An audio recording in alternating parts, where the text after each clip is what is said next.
So here you are reading a book. It's time for Quran class now. Oh, okay, coming. Story time is done. Now it's time for Quran. بسم الله الحمد لله والصلاة والسلام على رسول الله. Assalamu alaikum. Read Al-Quran the easy way. Lesson number 25 on reading practice, prefixes, and suffixes. So what are prefixes? Well, prefixes are the attachments that come before a word. There are 12 of the most common prefixes that occur in the Quran, and they occur almost 22,000 times. Wow, such a big number. And they occur more than 2 times in every single line. Wow, so much prefixes occur in the Quran. Now let's take the first prefix, which is wa. Wa with fatha. So wa yawma. Repeat after me twice. Wa yawma, wa yawma, wa yawma. Wa ashhadu, wa ashhadu, wa ashhadu.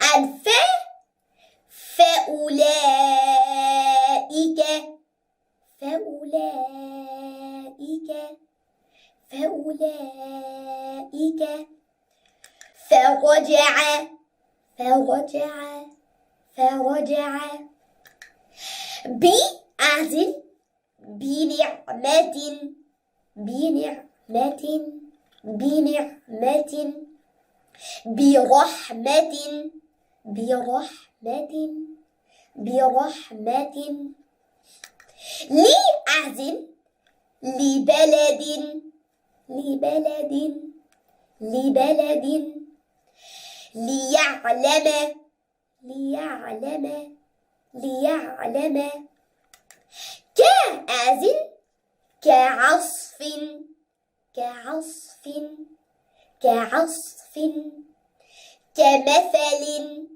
كمثل كمثل همزة with فتحة as in أأنتم أأنتم أأنتم أرأيت أرأيت أرأيت الألف لام السكون as in الحمد الحمد الحمد الآخرة الآخرة الآخرة as in والعصر والعصر والعصر والشمس والشمس والشمس as in فاليوم فاليوم فاليوم فالحق فالحق فالحق as in بالحق بالحق بالحق بالصبر بالصبر بالصبر as in للقمر للقمر للقمر للحق للحق للحق the last prefix as in أفسحر أفسحر أفسحر أفرأيت أفرأيت أفرأيت Alhamdulillah, we have finished prefixes.